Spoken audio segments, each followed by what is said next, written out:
Bismillah. Assalamualaikum warahmatullahi wabarakatuh. Innal hamdalillahi nahmaduhu wa nasta'inuhu wa nastaghfiruh wa na'udzu billahi min shururi anfusina wa min sayyiati a'malina. Man yahdillahu fala mudilla lahu wa man yudlil fala hadiyalah. Asyhadu an la ilaha illallah wahdahu la syarikalah wa asyhadu anna Muhammadan abduhu wa rasuluh. Allahumma shalli ala Muhammad wa ala alihi wa sahbihi wa mawalah. Amma ba'da. Faqala ta'ala fi kitabil karim, fadzakir fa inna dzikra tanfa'ul mu'minin wa ma khalaqtul jinna wal insa illa liya'budun. Wa qala litunzira qauman ma unzira aba'uhum wa hum ghafilun. Wa qala innal ladzina amanu wa 'amilus solihati ulaika hum khairul bariyah jazaohum 'inda rabbihim jannatu 'adn tajri min tahtiha al-anharu khalidina fiha abada radhiyallahu anhum wa radu an dzalika liman khasyiya rabbah. Wa qala Rasulullah sallallahu alaihi wasallam, may yuridillahu bi khairan yufaqih fid din. Wa qala khairun nas man tala umruhu wa hasuna amaluhu wa syarrun nas man tala umruhu wa sa'a amaluhu.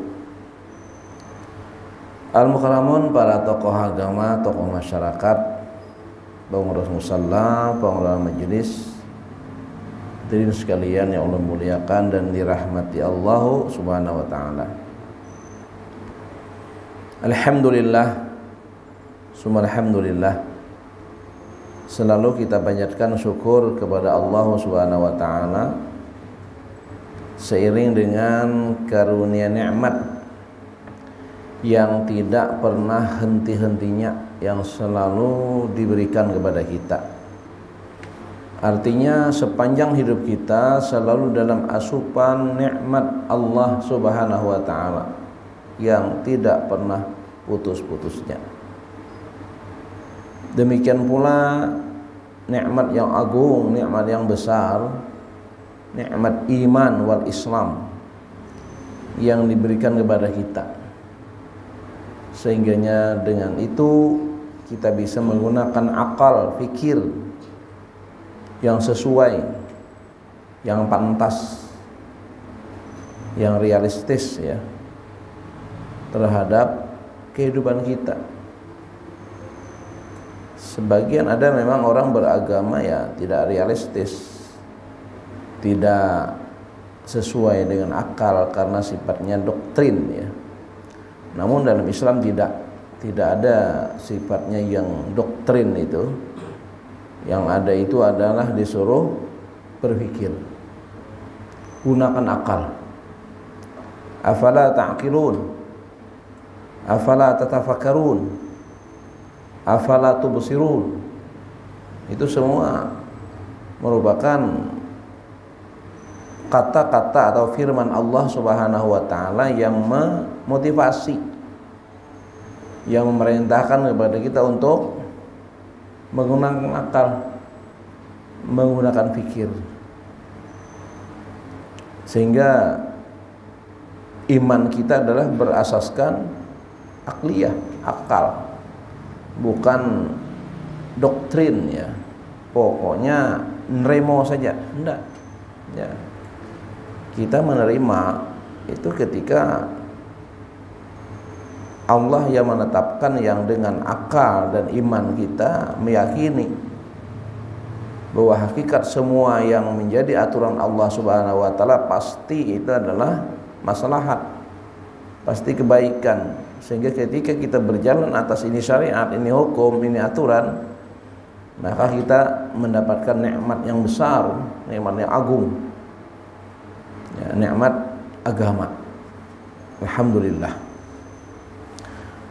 Tentu kita berharap ya senantiasa mudah-mudahanlah hal keadaan kita, kalaulah dengan kebaikan yang telah berjalan, yang telah berlaku selama tahun-tahun sebelumnya, kita bermunajat, berdoa, berharap dengan sungguh-sungguh kepada Allah Subhanahu wa taala agar kebaikan-kebaikan itu selalu ya menyertai kehidupan kita, dan Allah menetapkan kita kelak ya dengan husnul khatimah, harapan kita. Amin ya rabbal alamin. Oleh sebab itulah kita selalu berusaha sungguh-sungguh, di mana dikatakan akhir kehidupan kita itu hendaknya dengan husnul khatimah. Bagaimana untuk mendapatkan akhir yang baik itu? Tentu proses, sesuatu yang endingnya adalah nyaman, nikmat, lezat, itu adalah sebuah proses yang memang lebih baik, lebih bagus. Gimana hasil ya sebuah produk yang berkualitas, yang mahal harganya, itu pasti dalam proses yang memang baik, memang bagus, tidak asal-asalan. Nah, makanya kita format juga hidup kita itu dengan selalu baik, yang konsentrasinya adalah berpedoman kepada kebaikan yang berdasarkan ketetapan Allah Subhanahu wa taala. Itulah dinul Islam. Apa indikasi husnul khatimah ya? Kata ulama, hendaklah dia kebalikan dari kelahiran. Kalaulah kelahiran itu yang lahir menangis, yang menyambut gembira, dia menangis, orang tua senang, walaupun susah payah ketika melahirkan kita, namun ketika sudah keluar dengan tangisan, hilanglah penderitaan ibu kita yang melahirkan, karena bahagia, karena senang dapat seorang anak. Disambut keluarga dengan tahniah, selamat, barakallah, subhanallah, disambut dengan baik, mereka bergembira, berbahagia. Nah, kondisi lahir kita seperti itu hendaklah dibalik. Gimana dikatakan ketika kematian kita, kita malah tersenyum, sunggingan senyum ketika jemputan sakaratul maut ya. Sementara orang-orang yang kita tinggalkan dengan kematian kita semua menangis, sedih. Nah, gimana membuat kesan seperti itu? Tentu adalah amaliyah kita sebanyak ini. Jangan keberadaan kita, dikatakan ulama, adalah istilah bahasa mahfuzatnya itu wujuduhu ka'adamihi. Wujuduhu ka'adamihi, apa maknanya itu? Dia ada, tapi orang menganggap dia tidak ada. Adanya seakan-akan tiada. Nauzubillah. Ini namanya mati sebelum mati ini. Orangnya belum mati, tapi orang menganggap sudah ada. Orang acara diundang orang kada. Ya. Itu namanya wujuduhu ka'adamihi. Kenapa bisa demikian? Karena dia tidak memberikan manfaat, tidak melakukan sesuatu yang terbaik untuk orang lain sesuai dengan perintah Allah Subhanahu wa taala. Sementara Nabi sabdakan kan khairun nas anfa'uhum linnas. Sebaik-baik manusia adalah yang paling bermanfaat untuk manusia lainnya. Makalah kita dituntut hari ini, bagaimana supaya keberadaan kita itu bisa memberikan manfaat. Seminimalnya bisalah kita memberi manfaat ya pada orang lain gitu. Nah, inilah ukuran, inilah standar keberuntungan kita dalam menjalani hari ke hari, waktu ke waktu gitu kan. Sederhananya adalah ketika kita di majelis seperti ini, di musalla atau di masjid, ketika kita terlibat bagian apa saja dalam kemakmuran masjid, musalla, itu berarti kita telah memberikan manfaat. Kita telah memberikan manfaat, dan adanya kita itu sudah memberikan manfaat ke orang lain. Walaupun mohon maaf ya, sekedar jamaah duduk saja misalnya, itu sudah memberi manfaat. Apa manfaatnya ulun ngomong hari ini? Amun pian kena menang hari. Kira-kira bermanfaat dah omongan ulun ini. Kalau pian kada ada, berarti pian telah memberikan manfaat sehingga ulun bisa ngomong. Nah itu, karena kaidahnya itu tadi, anfa'uhum, kan?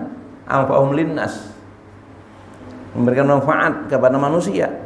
Nah, tentu ulun juga menyampaikan ini, memberikan motivasi, dorongan juga, mudah-mudahan bermanfaat. Sebab prinsip tazkirah itu Allah katakan pasti bermanfaat. Wa zakir fa inna zikra tanfa'ul mu'minin. Itu. Dan berilah peringatan, maka peringatan itu sungguh bermanfaat bagi orang-orang yang beriman. Nah, jadi yang kita menyampaikan, makanya dalam hidup kita tidak lepas dari unsur yang namanya ta'lim wa ta'allum, belajar dan mengajar, saling ya, saling memberikan manfaat. Itu tadi ketika ada majelis tazkirah, majelis belajar dan mengajar, sebab keduanya memberikan manfaat bagi pihak-pihak yang terlibat gitu kan. Nah itu, apalagi pian misalnya yang terlibat dengan fikirnya, tenaganya, hartanya, subhanallah, ya disertakan dalam usaha kemakmuran masjid dan musalla ini sungguh lebih bermanfaat lagi gitu kan. Artinya dalam paling sederhana, duduknya saja sebagai mustami', ya, sebagai pendengar setia, itu sudah memenuhi asas manfaat itu tadi ya, apalagi yang lebih dari itu. Nah inilah standar ya, ukuran keberuntungan waktu ya yang kita lewati. Jadi standarnya itu kita bisa melihat dalam surah Al-Asr. Di situ Allah bersumpah atas nama waktu. Waktu itulah umur kita. Umur dunia yang panjang itu dengan waktu yang panjang juga itu kan. Nah, umur kita yang 60-70 tahun itu adalah merupakan waktu kita, yang waktu kita itu harus diisi. Kalau tidak, maka Allah nyatakan apa? Innal insana lafi khusr. Jadi manusia itu rugi. Ruginya itu seperti apa? Kalau orang kampung mungkin tahu istilah nyiur gumpa. Tahu nyiur gumpa lah. Nyiur bagus, mulus nyiurnya tadi, cuma pas dibuka, digoyak gitu kan, dibalah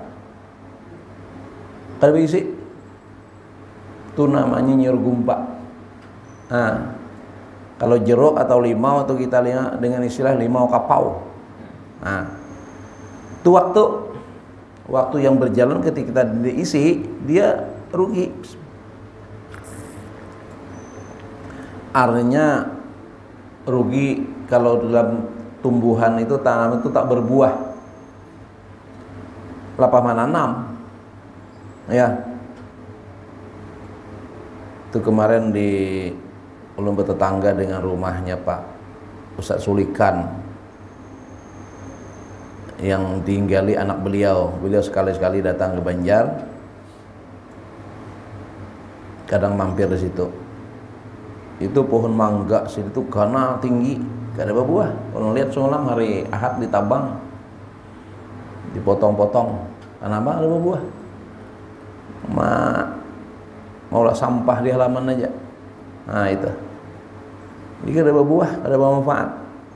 Nah, ketika umur kita dalam kehidupan hari ini tidak bermanfaat, tidak berisi, kosong, itulah kerugian. Apa isi umur kita ini sehingga dia tidak rugi?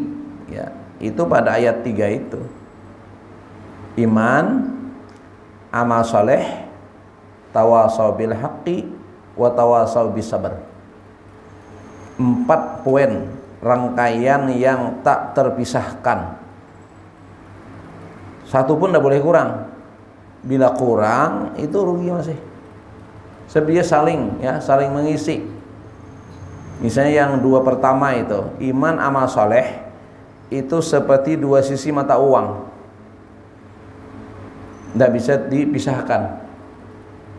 Iman nilainya paling rendah itu kalau tidak diiringi dengan amal saleh.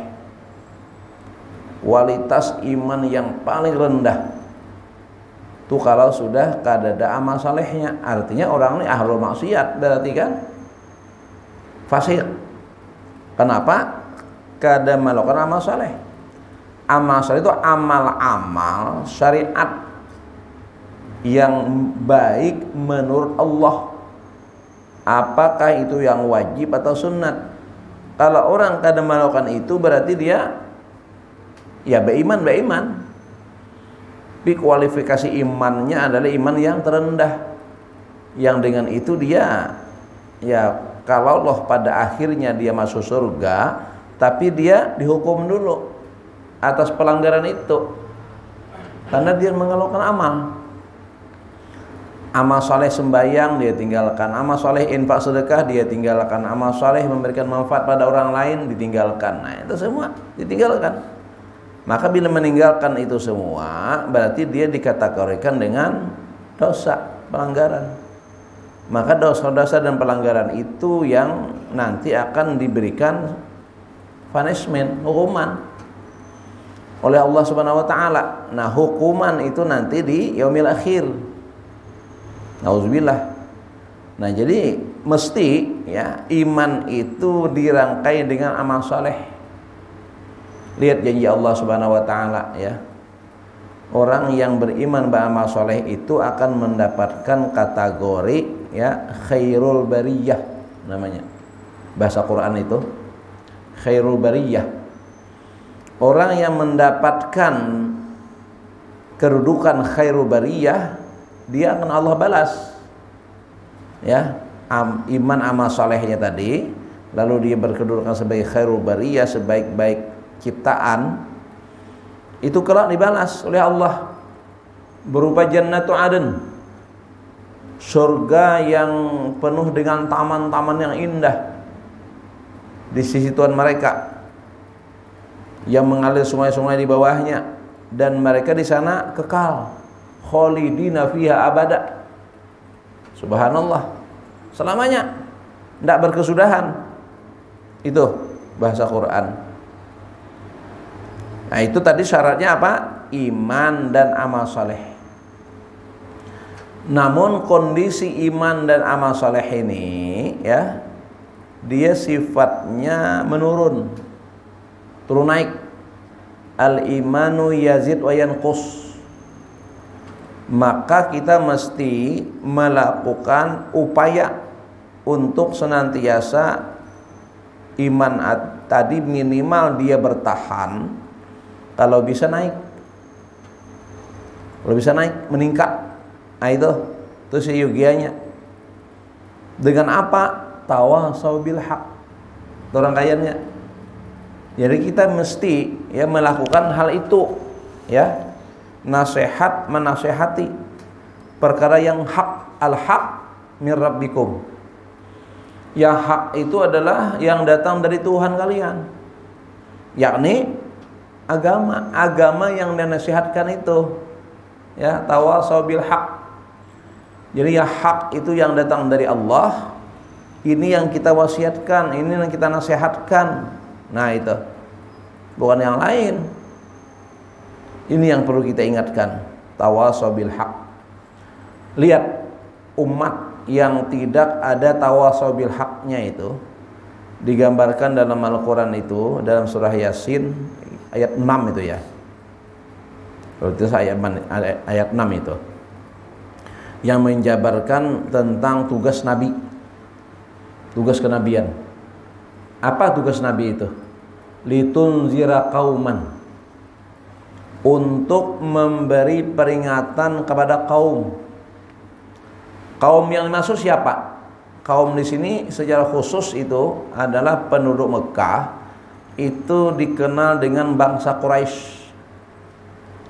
Bangsa Quraisy, kufar Quraisy, yang mereka ini adalah Bani Ismail, keturunan Nabiullah Ibrahim alaihi wassalam. Bayangkan hebatnya mereka ini, turunan para nabi, turunan Nabiullah Ibrahim, Abul Anbiya. Nabi Ibrahim ini punya anak dua. Pertama Ismail, yang kedudukannya adalah wilayah Mekah. Maka turunan beliau dikenal dengan Bani Ismail, putra-putra Ismail. Sementara dari Ishak itu lahir Yakub. Yakub itulah Israel. Turunan Yakub ini itulah Bani Israel. Nah ini saudara nih, saudara ya, bangsa Quraisy dari Ismail itu adalah bersaudara dengan Ishak, seabah, yang menurunkan Nabi Yakub bernama Israel, lalu Bani Israel. Lihat kondisi kaum yang Nabi disuruh memberi peringatan pada mereka itu apa? Ma unzira aba'uhum fahum ghafilun. Kadada peringatan ma unzira aba'uhum, dari bapak-bapak mereka. Itu maknanya bisa dari bapak-bapak mereka, jadi bapak-bapak mereka yang setelah itu tidak ada lagi bernasihat. Atau sejak bapak-bapak mereka itu tidak ada lagi, imbah Nabi Ismail tidak ada lagi nabi di situ, tidak ada yang bernasihat.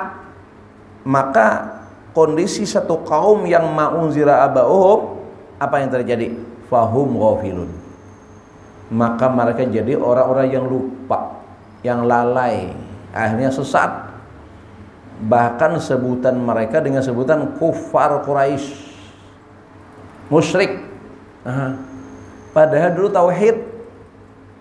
Nabi Ibrahim mengajarkan, inna sholati wa nusuki wa mahyaya wa mamati lillahi rabbil alamin la syarika lahu wa bidzalika umirtu wa ana awwalul muslimin. Itu kata Nabi Ibrahim.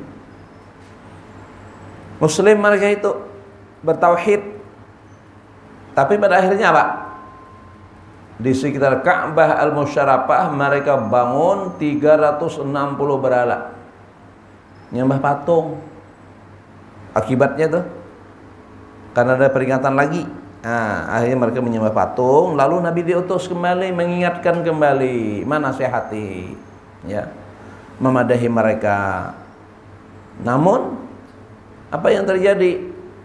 Tidak mudah merubah orang yang sudah lama dengan sifat-sifat kemusyrikannya itu, ya, mabuk dengan cara kehidupan duniawiah itu, didatangkan kembali. Pada ini mengingatkan, yang namanya peringatan itu sesuatu yang kita sebenarnya sudah tahu.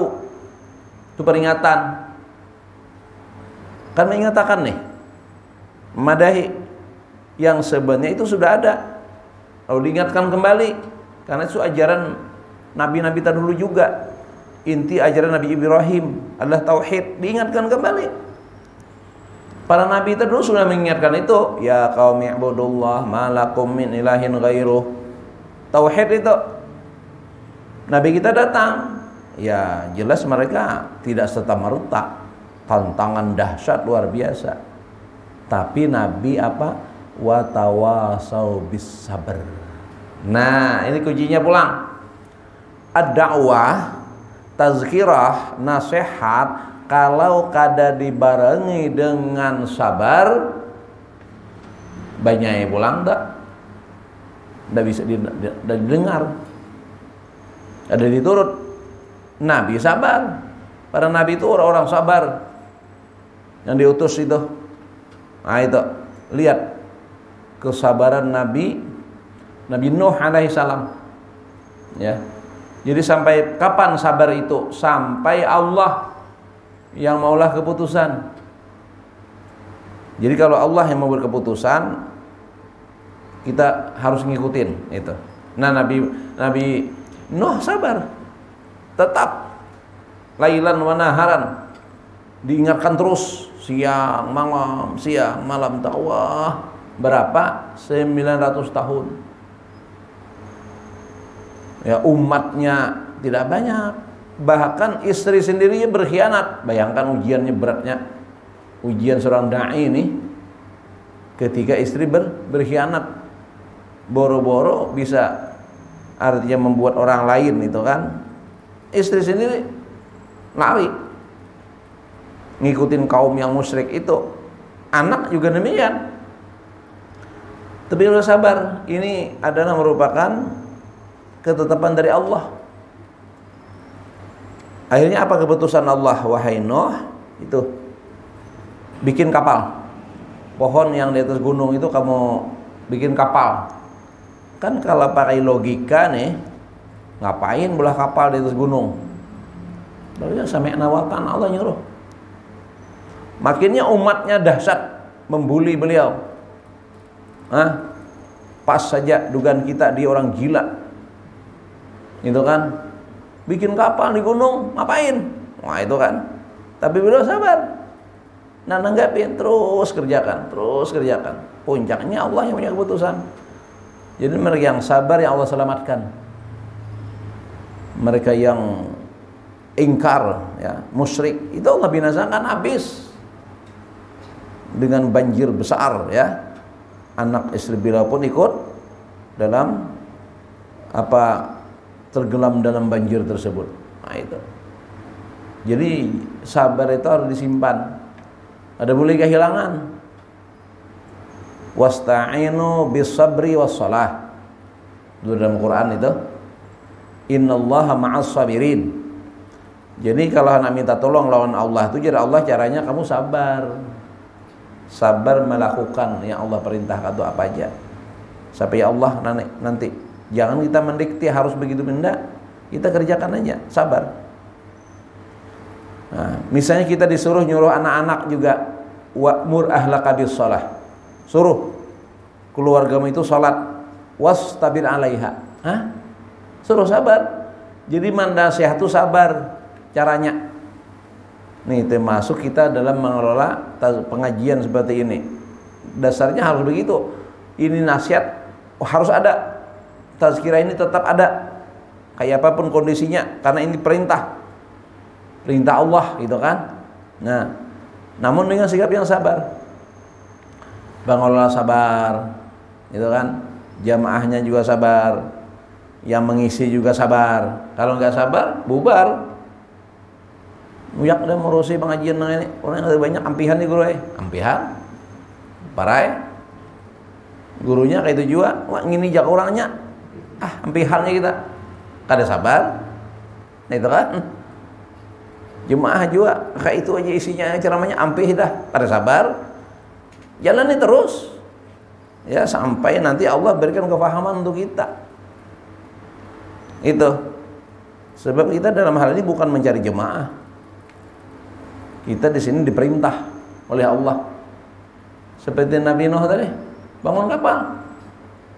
Kalau orang berpikir kan, lapah mau ulah apa ya, diulah kapal ini. Itu syariatnya begitu kan. Mau karam aja. Tapi Allah suruh gitu caranya. Sudah. Nah itu kan. Laksanakan saja. Itu. Jadi yang penting diadakan. Masjid, musala itu diadakan. Ya perkara umatnya nanti ya. Ujar guru kami Bahari juga, istilahnya majelis, ya kegiatan keagamaan itu ya jelasin seperti orang berwarung. Itu kan kayaknya orang mungkin ke warung mana itu, yang penting ada kan, ulah aja dulu. Nah itu kan karena ada orang anak hendak kata. Jadi kita ya ada usah beherian. Kenapa sana rame? Enggak usah, pokoknya ada kan. Kadang orang hendak ketupat, kadang hendak nasi kuning, hendak bebongko besi talu itik di sini kan. Nah, ada aja. Namanya kau orang. Jadi kada usah pusing tentang itu kita. Penting kita bisa melaksanakan asas manfaat itu tadi. Karena kita berjalan atas perintah Allah. Ya, jadi tajdidul iman, mempergiatkan amal saleh dengan tawasabil haq.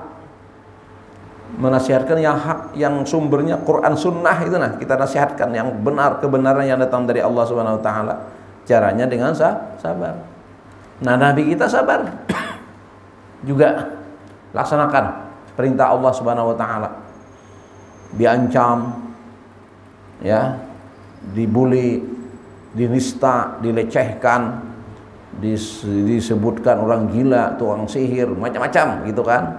Beliau tetap puncaknya ya keputusannya, ujar Allah, kamu hijrah aja sudah dulu, pindah aja dulu, mundur dulu, nah, pindah hijrah ke Yastrib yang sekarang menjadi kota Madinah, Madinatul Munawwarah, Madinatul Rasul sallallahu alaihi wasallam. Ke sana Nabi. Jadi kalau kita lihat jaraknya itu jauh, itu pojok. Kalau Mekah itu kan dulu induknya kota zaman dahulu ya, metropolitannya Bahari lah. Karena ini Mekah itu kumpulan orang-orang itu. Jadi kada hanya bangsa Quraisy saja.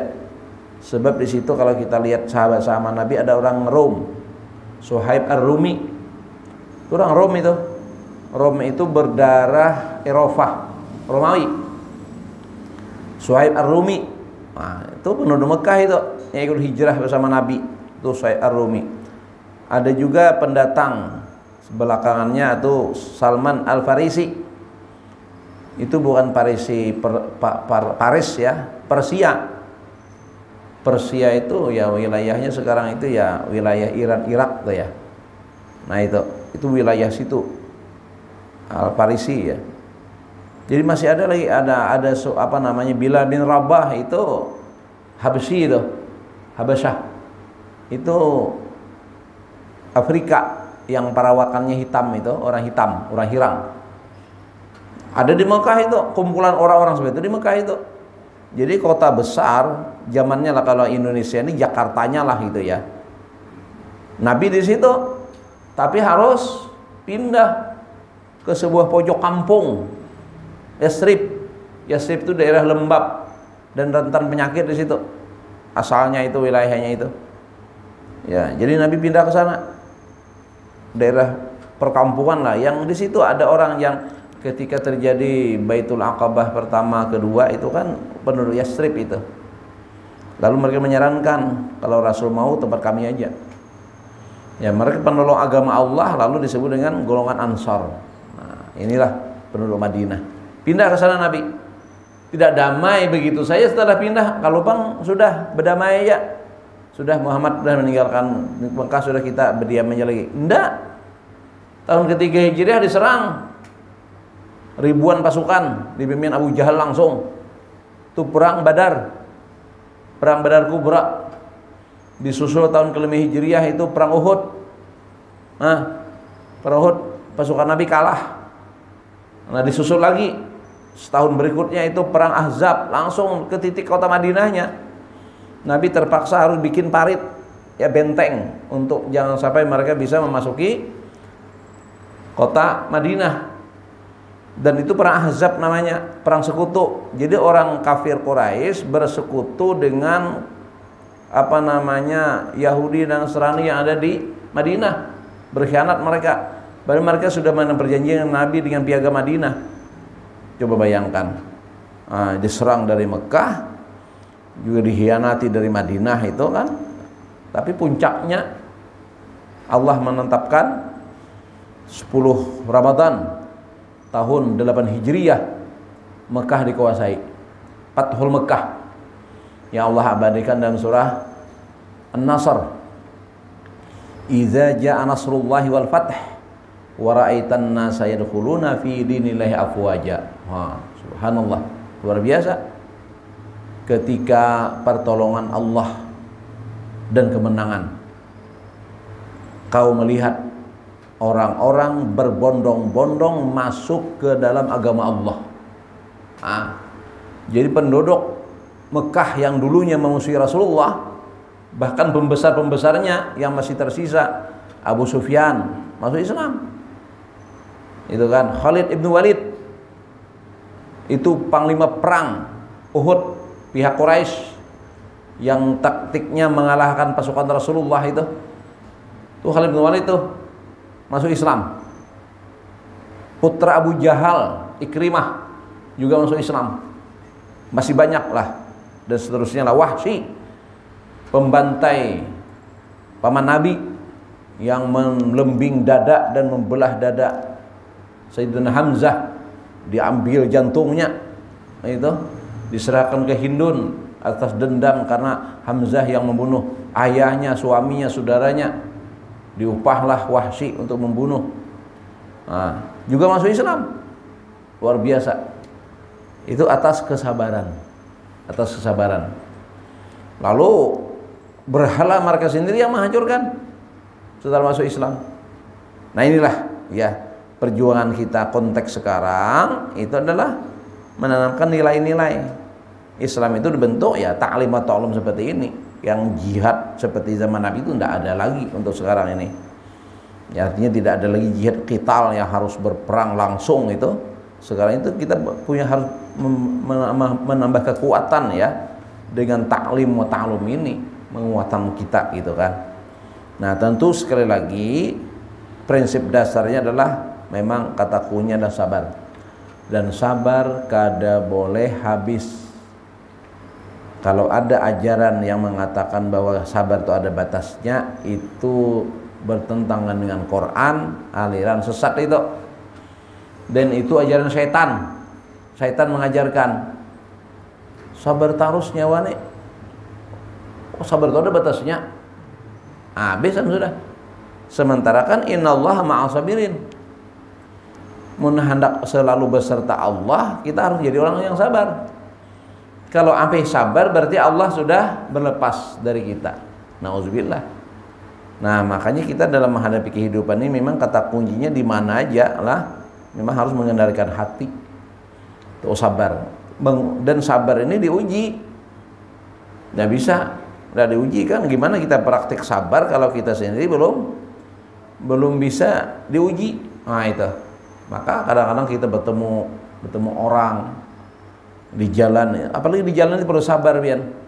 Kalau di jalan ini kada sabar, nah itu ya terjadi kayak di YouTube itu nanang film-film pendek, rekaman kejadian di jalan tuh.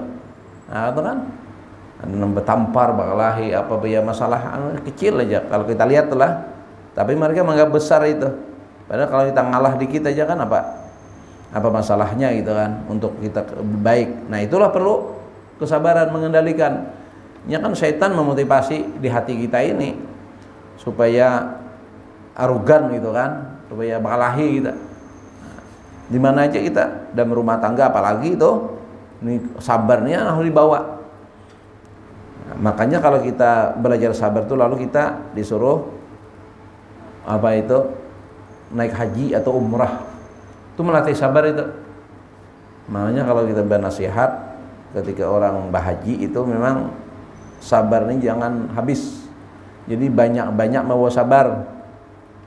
Kalau membawa baju kan sebanyak-banyak, nyaman aja di sana kan, ada kada tetap pakai juga baju. Ini sudah hibak tas bawa barang kan, dosa. Jadi kita jangan sampai yang harus banyak-banyak membawa kasa itu sabar. Bila tidak, ya tadi selain ibadah hajinya nilainya minus atau bahkan tertolak ya, dan sifat kita pun tidak berubah. Maka di situ harus mengendalikan itu. Kan di situ lelah, uyuh, kondisi siklus tidur istirahat itu berubah. Kadang kayak di sini itu kan suasananya panas begitu. Itu memicu emosi.